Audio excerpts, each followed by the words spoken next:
Welcome to the Rational Egoist. I'm your host, Michael Leibowitz, and we have a great guest today. She's going to talk to us about a lot of things taking place in current events. She's also going to tell us a little bit about herself.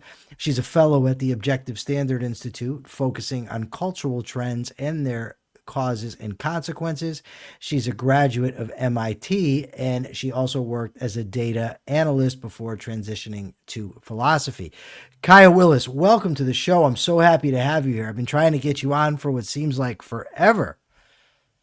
Yeah, it has been way too long. But yeah, thank you for having me. I'm really excited to be here and to chat with you.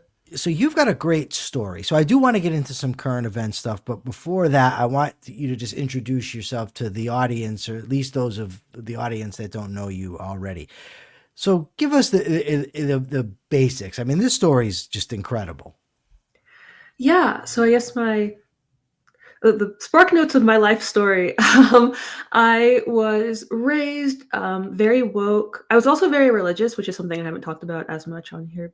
But I was both in a like very conservative, like right wing, I guess, right wing area growing up, but was very, very deep into woke culture. When I was younger, growing up, I became a very staunch social justice activist, especially when I was in college. I was the stereotype of the blue haired, actually, I had purple hair at one point, but like person who was, screaming about pronouns, wanting socialism, complaining about microaggressions, all of that when I was in college. And I kind of eventually got to a point when I realized, hey, what I believe doesn't really match up with reality. And so I started really thinking about like what is real, what is true, why does this matter, how do I actually get there, and started to slowly over time kind of change my premises. And yeah, now I'm a full-time content creator. I work for the Objective Standard Institute, and I talk about, yeah, cultural events from the perspective of someone who used to be kind of very indoctrinated into a lot of the ideas that we're seeing with like young people today, but now I have like a different perspective on it, and I feel like I can help people kind of understand where young people are coming from, but also kind of relate to the young people who are still in this space of, just listening to what their friends are saying or what they're seeing online and not really being able to think for themselves. What religion were you brought up with? Christian.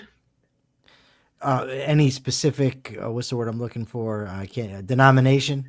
Yeah, mostly non-denominational. I went to an Episcopalian high school, but I also I went to a few different schools, like growing up Baptist, Episcopalian, but my family was non-denominational. And did you wholeheartedly believe the Christian doctrine that you were taught? Yes, and I guess yes.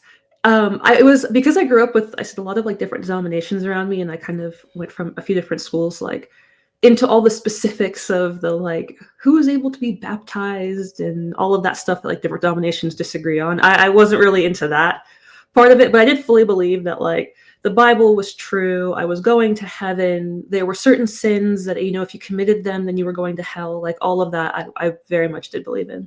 And how did you break out of that? Um, Very similar. Well, I guess maybe not necessarily as similarly to wokeness, but it was a similar thought process of essentially having certain, especially beliefs that I was taught about wokeness, contradicting with religion, and kind of being told, well, it all depends on how you interpret the Bible. That depends on whether these things can coexist or not, or like these beliefs can coexist or not. And I just started thinking, well, wait a second. If I'm being told the Bible is true, but I'm also being told that like human interpretation is how we're supposed to determine kind of what's true or not within the Bible, then like there's a lot of human aspect to this. And I'm being told on one hand with religion that people are not capable of kind of making these decisions for themselves, and that's why we need a religion. So how am I also supposed to trust human interpretation of this like supernatural book? Um, and then with that, I just started to see a lot of contradiction within the Bible itself. I left the church before I kind of quit Christianity, because I was like, I just don't think that like pastors can understand it. And then eventually with the contradictions in the Bible, I was like, well, there's the explanation I was given was, well, the people in the past who wrote it were also people and they made mistakes. And I was like, well, then wait a second, this is all just people saying stuff. Like, Right. it doesn't really make sense that I'm like treating this as this supernatural truth. So Do you see parallels between religion and the woke movement or being a woke warrior? And if so, how are they similar? I guess is my question. yeah, absolutely. I think I think probably the biggest parallel between them, which was I think why I dove into wokeness kind of so much after I left religion, because it was I kind of left religion and dove into wokeness like at kind of the same time. In a sense, I guess I kept believing in God while I was woke. That was a little bit later, but I left Christianity like before I became really woke, and um, I think it's a lot of it is the idea that you need to trust some sort of like authority on what you're supposed to believe. That was a really big thing. And what I mean by that is like when you're raised religious, you have, obviously the Bible and you have your pastors, and they are supposed to tell you how to live your life. And even if it doesn't correspond with reality, you're supposed to kind of have this faith, right? Faith that the Bible is true, faith that what your pastor is telling you is true. And if you see things in the world that you know that people can't come back from the dead, you know that you can't turn water into wine, but you're supposed to believe this stuff based on faith because someone's telling you this is true. There's a very similar idea with wokeness where you're supposed to trust people's gender identity, or you're supposed to trust their beliefs that they're oppressed, or you're supposed to fully believe in their experiences, or that what you're saying is hurting them or offending them or oppressing them. And there's this authority in the structure of, if you're more oppressed, you have more authority on what's true, and then you're supposed to just kind of blindly believe what somebody else is saying, and that's how you determine what truth is. So I think that, like, with wokeness, I kind of had jumped from one authority to another when it came to truth. And then one of the things that really did help me get out of wokeness was realizing, wait a second, this is kind of the same reason why I left religion, was that I didn't want to rely on anybody else to tell me what was true, especially when it contradicts with what I'm seeing with my own eyes. I think I needed to build up the kind of self-esteem of being able to trust myself that, oh, maybe I know what's true, or I can see and kind of determine what's true for myself, given, again, what I'm seeing with my own eyes, with my own research, and with my own understanding of just how the world works. Now, there was a time when you identified as non-binary. My mind can't even grasp uh, such an idea, right? I'm just curious of the psychology. Did you really have a sense inside your head that you were neither male nor female? Or was it more just jumping into the trendiness of the whole issue? Yeah, that it's a really good question. And it's one I wanted to make like content about this because it is so hard to understand if you aren't like in it of what this actually means. But it's not like so the thing about non-binary is it's not a biological thing, right? So it's not that I woke up and was like, actually, I am not female in the sense of, I don't have female body parts. I'm just something else. Like, um, it has a lot more to do with the concept of gender identity, which is like more complicated. So I guess briefly kind of going through how I got there.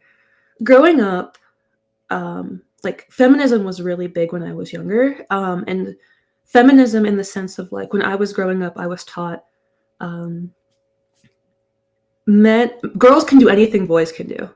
And if you say that there's a difference between what girls can do and boys can do, you're sexist, right? If girls can run as fast as boys, girls can have the same jobs that boys have and can do all of the same things that boys can do, as far as like there can be as good as math as the boys are. You can play football like the boys can.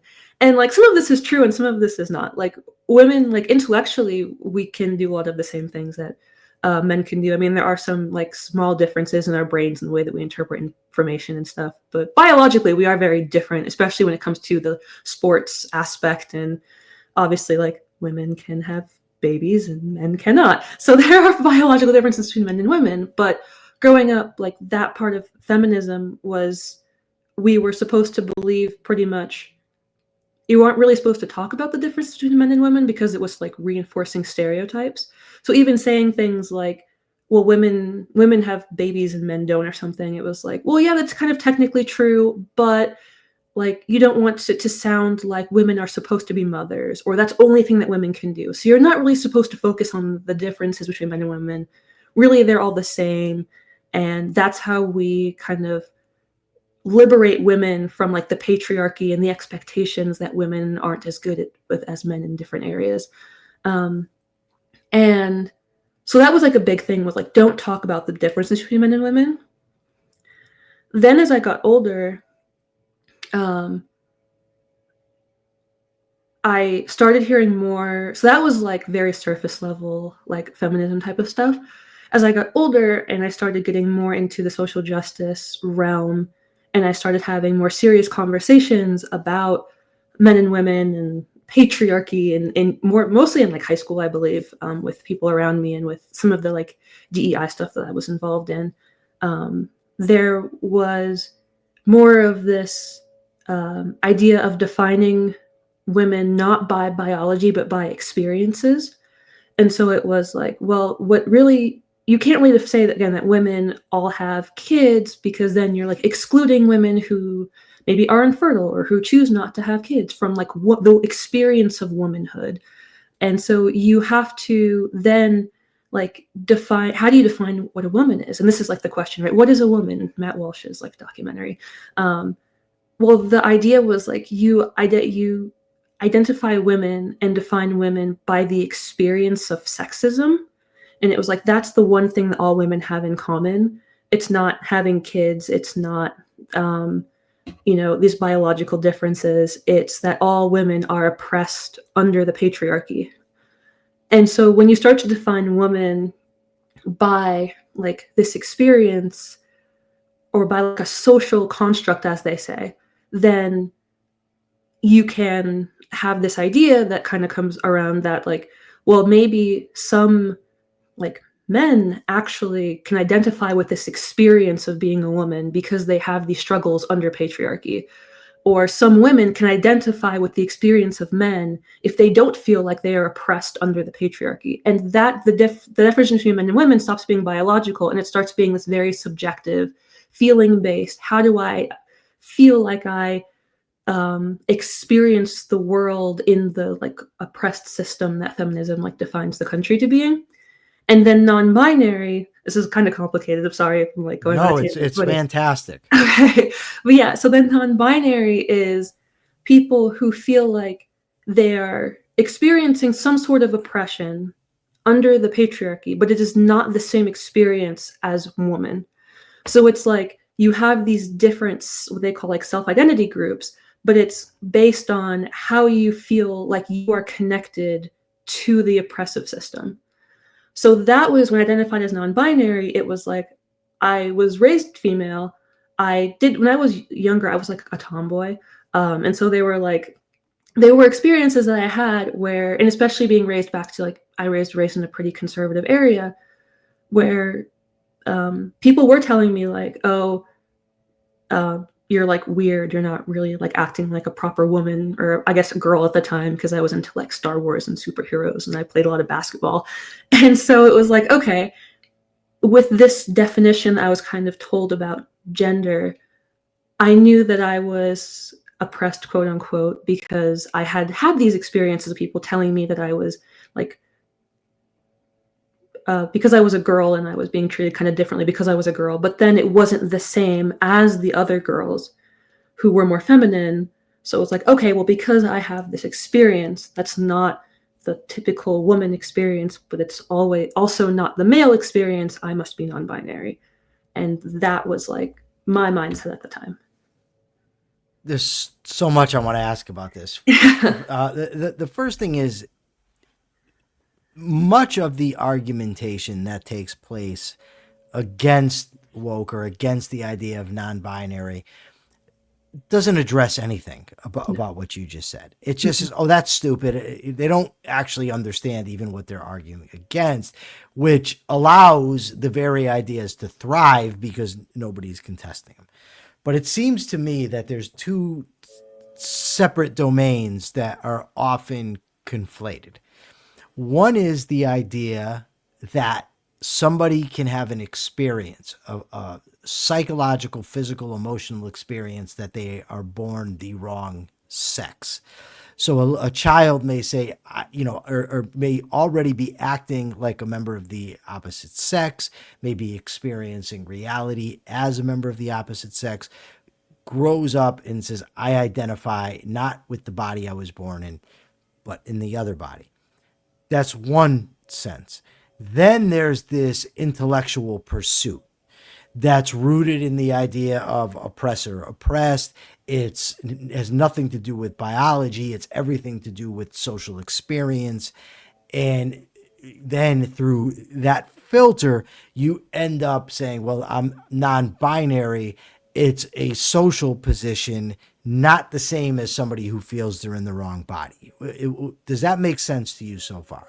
Yeah, yeah, and there is, yeah. So gender dysphoria, which what you're describing, of feeling like you're in the wrong body, is definitely like a very different, like kind of medically studied phenomenon of people who, yeah, feel very, very discomfort. And there are some people who have like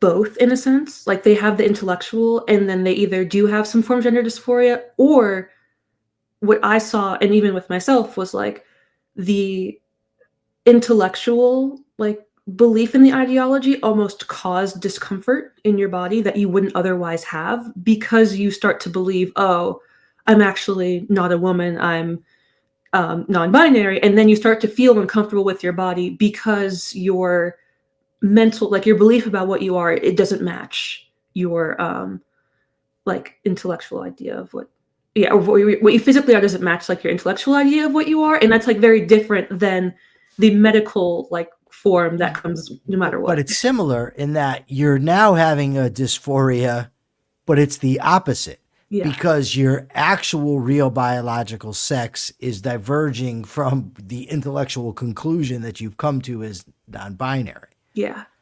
See, that's fascinating to me because the conflating of these things, I think, does a lot of damage because Mhm. there's no doubt in my mind that there's people that experience reality as if they're in the wrong body. Yeah, I've simply seen too much. I've watched documentaries, and it's just unequivocal to me that these little kids are not faking this. They're not just making it up, but it gets brought into with politics and the woke stuff and the non-binary stuff. So then they're all sort of lumped in together. And most people that I've seen don't actually take the time, including me until right now, to intellectually unpack what it is that they're talking about.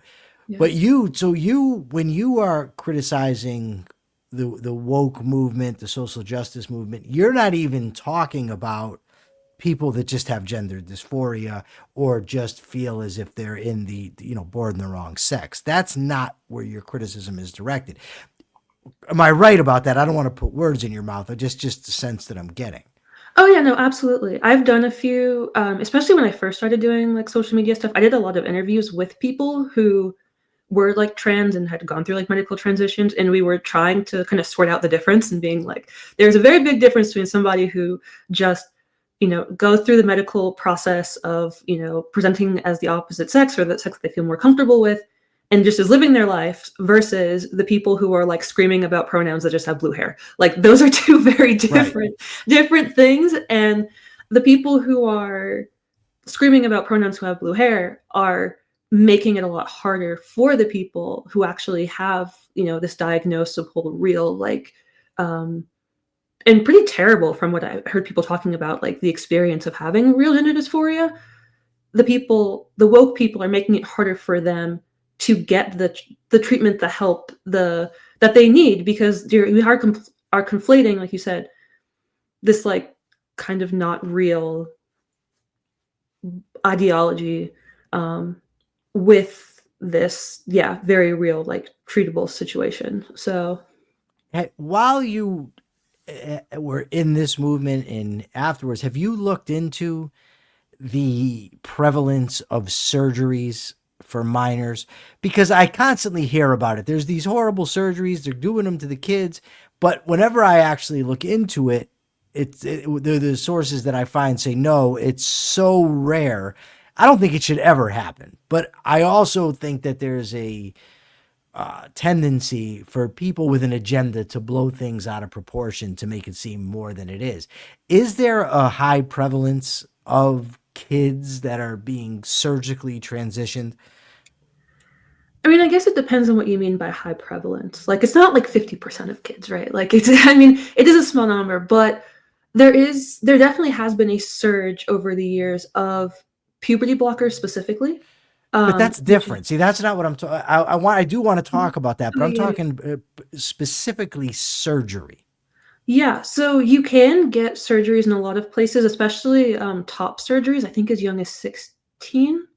Um, so like not typically because the thing is you do have to go through puberty or at least have like yeah, you have to be a teenager to get most of the surgeries because they require like taking from one part of your body Hmm. to typically to like yeah, do it for another part of your body, or you just have to be full grown so that you don't have complications as you keep growing. So typically these things do happen after puberty. So the youngest that this would be happening would be like 14, 16. And I think for most places the youngest is 16. But it is happening with people under the age of 18. And I think the biggest concern that people that I have when it comes to um, minors going through a lot of this stuff is that it's because I know that there's some debate about whether like what the age should be that you should be able to do things like get tattoos or get some of these cosmetic surgeries and things.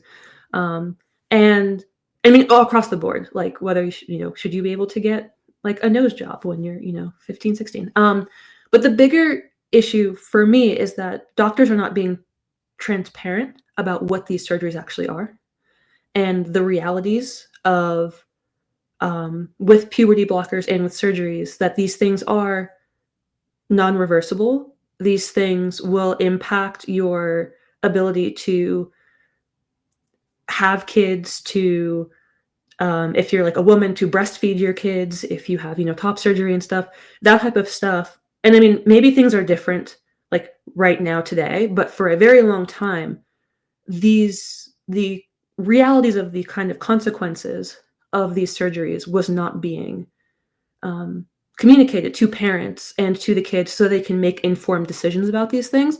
So, like, if you are someone who, again, has gender dysphoria, who has gone through a process of meeting with a doctor who has diagnosed you and said, hey, this is the best path for alleviating the discomfort that you're having. And yes, there are all of these setbacks, or not setbacks, but like there are some of these like side effects, but it's maybe worth it because you want to just live your life and maybe you don't care about having kids, but you really are in so much distress that these surgeries are worth it.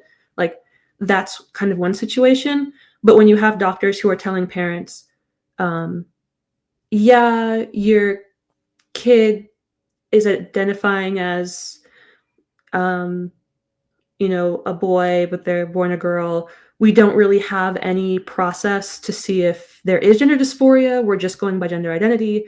We're going to give them this medication, whether it's hormones or puberty blockers or top surgery, and it's all reversible. They're young, like which was what was happening for a while. And again, I'm not in like massive numbers, as in like again a third of the kids are going through this, but the parents who were taking this seriously and were taking their kids to these clinics were then putting their kids through these procedures, and then we saw a lot of those people are now my age or they're getting older and are realizing, oh wait, I didn't know that I wasn't going to be able to have kids, or I wasn't going to be able to have normal sexual life, or I wasn't going to be able to, um, yeah, breastfeed, or I was going to have brittle bones from the hormones that I was on, and all of this stuff is kind of coming to light more recently, where these kids didn't know that when they were getting these surgeries before. From what I understand, and it's just I haven't done a deep dive, but there's a difference between the puberty blockers, hormone replacement, and surgery. That they're not all the same thing. And from what I understand, the puberty blockers, by and large, are reversible. There are some brittle bone consequences that you just mentioned, that it can lead to a deterioration in bones. Are there other that you know of? And I know you're not a doctor, so I just am curious what you've heard on this. That other long-term, irreversible consequences of the puberty blockers. Yeah. So puberty blockers, what they were originally talking about with puberty blockers was they put you on puberty blockers before you go through puberty, and then when you come out, you go through normal puberty. Yeah. That's not what happens with puberty blockers. Okay. If you go through your entire time that you naturally go through puberty and you're on puberty blockers, and then when you're 16, 17, you take a kid off of them, they do not go through normal puberty. They either go through no puberty or a very small amount of puberty. And so it will stunt your growth. You will, if you like someone who goes through it, their growth is stunted. They do not have normal sexual function as an adult. They do not have normally developed like organs, like sexual organs as an adult. They do have issues of brittle bones, because all of that stuff, your body strengthening and growing happens during puberty. And so puberty blockers were also like not really tested for this when they started using them in this type of way. Puberty blockers originally were for people who were going through precocious puberty, right? So like people who are getting their puberty at like 5 years old, and then you put them on puberty blockers until their body should normally be going through puberty. So if you start going through puberty at 5, you take it off when they're 12, 13, you start going through normal puberty. But it was never tested for actually blocking normal puberty and then like letting these almost full-grown adults, or I guess not even full-grown because I didn't go through puberty, but closer to adult age people, taking them off of puberty. So there was, again, this non-transparency with medical professionals who were telling like parents, oh, this is totally safe. We're going to put your kid on. They'll cut off of it. And then with their it'll just pause puberty, and then when they take them off when they're 16, they'll just go through it normally. And that has not been the case, and it was never tested for that. And what they're finding out now, or in the last few years, is that those kids that went on puberty blockers that came off puberty later on are having all sorts of health issues because there wasn't that test and there wasn't that transparency. So do you think that no child who is claiming to identify as the opposite sex should ever be prescribed puberty blockers? Are you totally against it?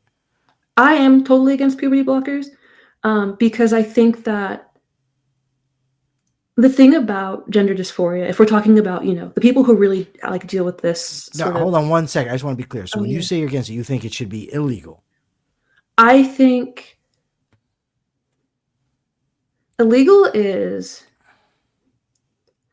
I think leaning that direction, yes. I think that like so the thing about gender dysphoria is that there really is no medically certain way to tell that somebody has it, other than them like saying they have it and going through like the psychological kind of evaluation that is, this is real gender dysphoria. We believe that you're going to have it.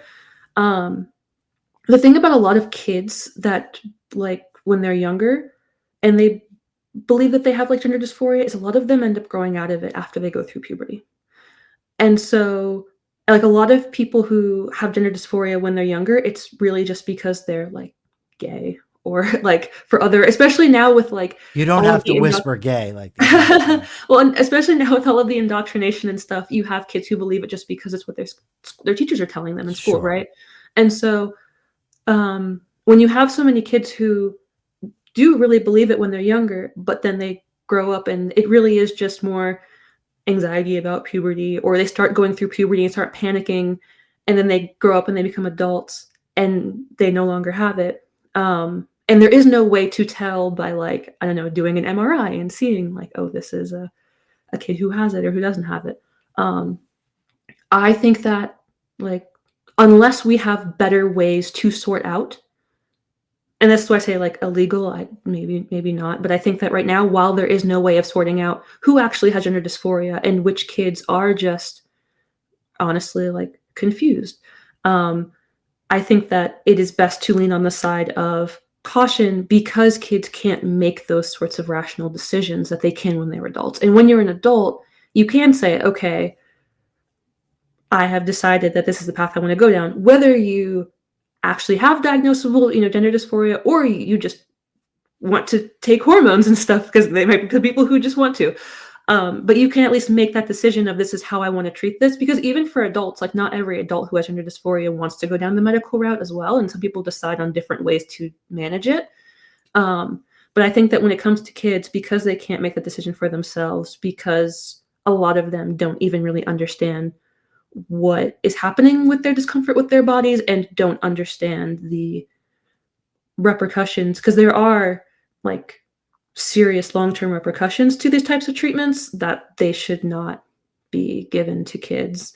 Again, unless we come up with a much better way of seeing this is a kid who is going to continue having gender dysphoria into adulthood versus this is a kid who is saying it right now and maybe really believes it right now, but in 5 years is going to really, really regret the fact that his parent decided to take away his sexual function because of something that this kid said when they were like 8 or 9 years old. My position on this has been, and you make a very compelling argument, by the way. I've been opposed to surgeries for minors, hormone replacement therapy. Not a fan. But when it came to the puberty blockers, my thinking on it has been this: I'm not a doctor. There's a lot of this that I don't understand, and so if parents and doctors ultimately collaborate and come to the decision that a kid, it needs these puberty blockers in order to have better mental health and be better functioning, that I didn't want the government stepping in, because I know the government is not good at making these kinds of decisions. But then when you throw into the mix that doctors are doing what you just said, it really, for me, complicates the issue even more, because it's, well, what do you do? Outlaw the doctors doing that? But then how do you know if the doctors, it's a really very complex situation that I think has been vastly oversimplified in the discussion. So I really appreciate you taking the time to give your view. Before we kind of move on to the next area of what's activism that I've seen you involved in, if activism is the right word, I wanted you to, if you could sum up fundamentally and give just an absolute, dart hits the bullseye critique of woke, what would it be? What would you say is fundamentally wrong with the entire woke movement? Whew.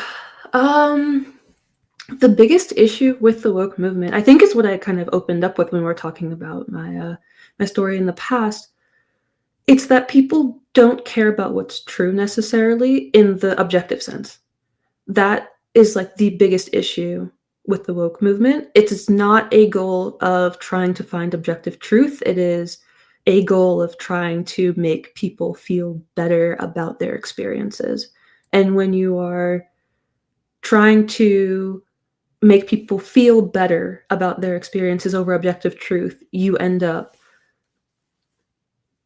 I mean, just completely detaching from reality, which has so many negative consequences when your social and political movement is ignore reality when it's inconvenient to your feelings. It seems to me, Kaia, that there's always these sort of overcorrections that take place, right? So you start off with a large percentage, and I don't know what exactly it is, but large enough that there was a lot of oppression and discrimination in America, right? So you start off with telling, black kids, look, you're not equal to your white counterparts, you're inferior, you're, intellectually, you're never going to make it. So, and then you also have legalized, compulsory discrimination where you can't hire, you can't rent, you can't serve. And then instead of saying we're going to get rid of that, and instead we're going to say, look, you are equal to everybody else intellectually. There's nothing biologically that's determining that you can't succeed. You go on to say you're perpetually a victim. You have a right to be understood as a victim. You have a right to be empathized with. You have a right to the government interfering in providing you with things and making other people hire you.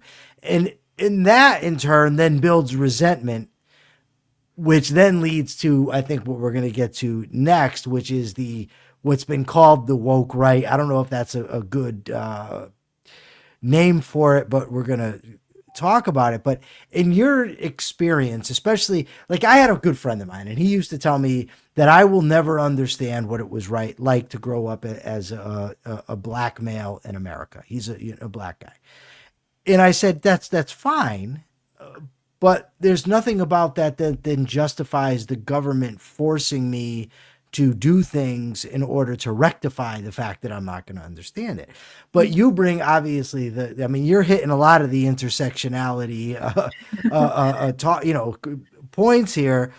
Black, woman, identified, non-binary. So your perspective, I feel, is very strong on this.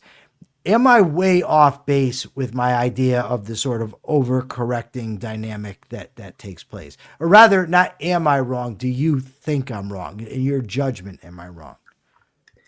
Oh, no, I think that you're right in the overcorrection. Absolutely. I mean, you said you don't know what it's like to be a black man going through Jim Crow. I don't know what it's like to go through Jim Crow either. I wasn't born, right? So like nobody, I mean, I guess there are some people Exactly. today who are maybe very old who did go through Jim Crow at some point, Right. but most people who are alive today did not go through Jim Crow.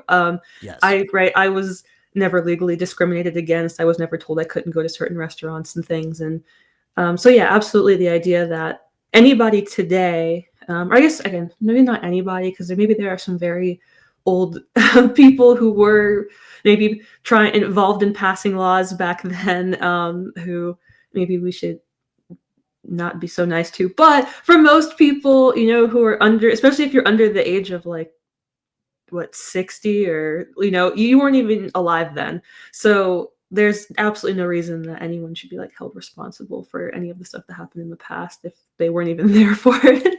Yeah. See, and now there's people, the DEI warriors, the woke army, the Robin DiAngelos of the world, who will tell you when you say, "Look, I've never been discriminated against," they would say, "No, you're either lying or you're just unaware of it. You don't know. They. So on one hand, they want you to trust your experience until your experience conflicts with the ideology that they're pushing." Yeah. Okay, so now on to the mirror image. I once heard Sam Harris talk about the twin nightmares of woke and MAGA. But we've got sort of this MAGA on steroids. The Nick Fuenteses, Candace Owens, Tucker Carlson's, of the world. And I see that you're really pushing back against the idea that you should be uniting with them. So just tell me your thoughts. What are your thoughts? First of all, who are these people and what are your thoughts about them? Yeah. So yeah, I think I definitely see a lot of similarities between them and MAGA. I wouldn't say that they are exactly the same as MAGA in the sense that MAGA is much more a nationalist like movement, where this is what's happening with the Tucker Carlson, the Candace Owens, and Nick Fuentes is a much more direct mirror image of woke, I think, than MAGA. And not saying MAGA has its own issues. I've talked about MAGA before, but if we're talking about the mirror images of woke with the identity politics, everything that's wrong with my life is the fault of somebody of a different race sort of situation. I definitely think that woke is the right term to talk about this group. I don't like calling them the right, though. I think I talked about this with you on the Capitalist Corner a few days ago, but I think, yeah, I consider them to be leftists. I consider them to be the same pretty much as the like social justice warrior woke. It's just wokeness. I don't actually really understand how Candace Owens got caught up in this, but like what Nick Fuentes is pushing really is just wokeness for white straight guys, where like the original wokeness Well, is the I don't know if wokeness. it's white straight guys if we're talking about Nick Wokeness, Fuentes. yeah. Where yeah, I the don't even know if original he's was a like white guy. he Whatever. yeah, it that actually is something that I don't understand because sometimes he'll say that he's like he's Mexican or whatever, but he usually everything that he says, at least on his show that I've seen, has been like America is a white country. We need more white people, and I'm like, Yeah. wait, what about you? But maybe that's. But I mean, there is such thing as like people who are like self-hating. That is a thing, Yeah. So Yeah, it is. maybe maybe that's him. But yeah, where you had the original woke that was for if you're a gay, disabled, a woman of color, non-binary, a person who identifies as a tree. Like it's the same mindset, the same psychology at least, but just for really for I guess you could say the people who were left out of the original wokeness. And I think that it's 100% a reaction to the original wokeness. I kind of remember having a very vividly when I kind of left like wokeness, and I call it like SJW wokeness. Um, having What's this feeling, SJW? What's that? social justice warrior, Oh, like okay. social justice warrior wokeness versus like America first wokeness. That's kind of how I like differentiate Oh, them. okay. But Nice. yeah, but social justice warrior wokeness. When I kind of left, I remember having this moment where I realized, oh shoot.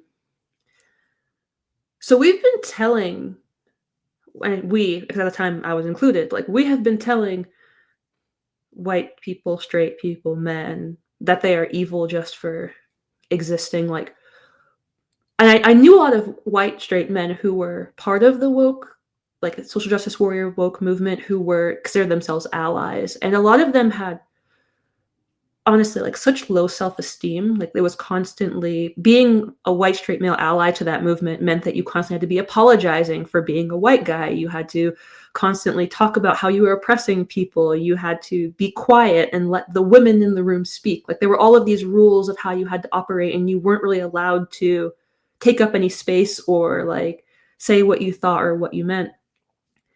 And I had this realization, so like yeah, after I kind of came out of that mindset of what is happening with the guys who don't have that sort of low self-esteem, and what is happening? Are they moving in this individualist space? Are they saying we're going to fight against this with the right ideas, or have they learned that this is the way that you're able to be heard, the way that you're able to put your ideas forth in the world, that people will allow you to, is if you can claim that you're oppressed, and if you can claim that you have these negative experiences in the world. And because wokeness has actually created so many of these negative experiences and has created actual discrimination against white straight guys, if you're talking about things like affirmative action, if you're talking about things like these DEI policies where you aren't allowed to speak, like you're kind of building that resentment and giving them these stories they can then turn around and say, well, I was discriminated against, and I now have these things, so now I'm the victim, and now you can't speak because I'm so oppressed that I need to have the floor and nobody else can talk over me. I remember having that realization and being like, oh my gosh, this is going to be so bad when it comes the other way around. And these guys that were raised with this mindset start using it against the people who taught it to them. And I think that's what we're seeing now with, because Nick Fuentes is my age. And a lot of his groypers are around He's my age. older than you, isn't he? Isn't he in his 30s? No? No, he's 27 and I'm Oh, okay. 26. So he's a Oh, year older okay. than me. Um, So, but yeah, a lot of those groypers, they were around my age or maybe a little bit younger, but they all went through the exact same, DEI training and stuff that I did. They were just on the opposite end of it. And so now they're learning what they used about this oppressor oppressed system and just trying to use it to get kind of the power that like they were told like was not for them. And like again, obviously this is like not the way that you go about changing the system is to turn into a crazy woke person, but I definitely can see how like this mindset that like kind of created this other monster that really is like the same.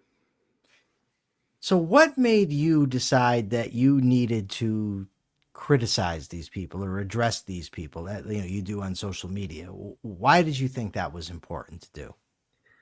Yeah, well, I think for two reasons. One, again, I think coming out of wokeness, Myself, I understand in a sense the ideas that they have and why they believe the things that they believe, because it is like almost the exact same ideology. It's just with different groups as the oppressor oppressed, like in their minds. But I think also the anti-Semitism that's been coming out of that side has been so scary, and I think I've seen the violence that has come out of, like, the social justice warrior woke side, and I am very afraid for when you now have, like, 2 groups that are both violent, angry, wanting to, kill the quote unquote "oppressors," and I'm really worried, especially with the Israel situation that just happened, like, I'm really worried for Jews in our country, with the rise of that kind of mindset. Well, I'm glad you mentioned Israel because that's actually the sort of last area I really want to talk to you about. I've seen that you are very pro-Israel. Not that you wouldn't criticize Israel, just that you're supportive of Israel. I think would be the better way to put it. What made you get involved in that fight? Yeah, getting involved in that fight. I mean, yeah, it's all like ties together and like the the Good. core of. I remember when I was in college hearing a little bit about Israel. I didn't know a ton. There wasn't like a war happening or anything, but I remember hearing Israel was bad. And then I remember at some point, as I was kind of coming out of wokeness, being like, I don't think I trust those people that told me Israel was bad because they told me so many other things that were wrong. So, but I wasn't like interested in really politics or anything, or not international like policy type of stuff, until October 7th happened, and I wake up. I'm like scrolling through Twitter, and I see all of the footage of the footage that Hamas had live streamed, and I was like, oh my gosh, like this is horrific. This is horrible. This is terrible. What is going on? I knew that there was a conflict in this region, but this is beyond what I've ever seen when it comes to like real people, not like in a movie, right? Like real people getting all sorts of tortured and killed. And then I remember seeing people online cheering for it and celebrating it and saying, well, this is globalized intifada. This is a resistance movement. And I was like, whoa, what is happening here? Like, I I'm so confused as to how anyone could see this and say, "Yay, good job, you're doing the right thing." And when I realized, oh, this is the same people who, again, were like agreed with a lot of the beliefs that I believed when I was really woke. Like, if I was in college right now, I would be with these guys. I would be celebrating this because I wasn't able to think for myself. I was kind of just going along with, again, the authority of what I told was supposed to be good or bad. And I was like, that could be me. I could be this evil person, and I really need to step in because I don't think that everyone. There's some people who are just evil when they're celebrating this stuff, but there are also so many people who I think have absolutely no idea what it is they're actually celebrating, and so I need to step in and maybe help some of these people see like this is not what you think it is. If they're telling you this is a good thing, they are lying to you and you are like corrupting your soul in this sense. Wow, that's powerful. All right, Kaya, before I let you go, is there anything else you want to tell the audience? Anything you'd like to say that maybe I didn't ask? Um, Anything I tell the audience? Keep thinking for yourself. Please do that. We need more people who are thinking for themselves. So if you could take one thing away from a message from me, just don't don't stop doing that, please. And where can people find you, Kaya? People can find me on Twitter, TikTok, YouTube, Instagram. I'm at Kiyah Willis on I think all of them. Oh, except I'm Kiyah Willis 12 on Instagram. But yeah, I'm on all social media platforms. You can find my content there. Awesome. Thank you so much. This has been a riveting discussion. I'm so happy I got to have you on. Yeah, thank you for inviting me. Yeah, this was a lot of fun. All right. For now, this is the Rational Egoist signing out. I'm Michael Leibowitz. Till next time.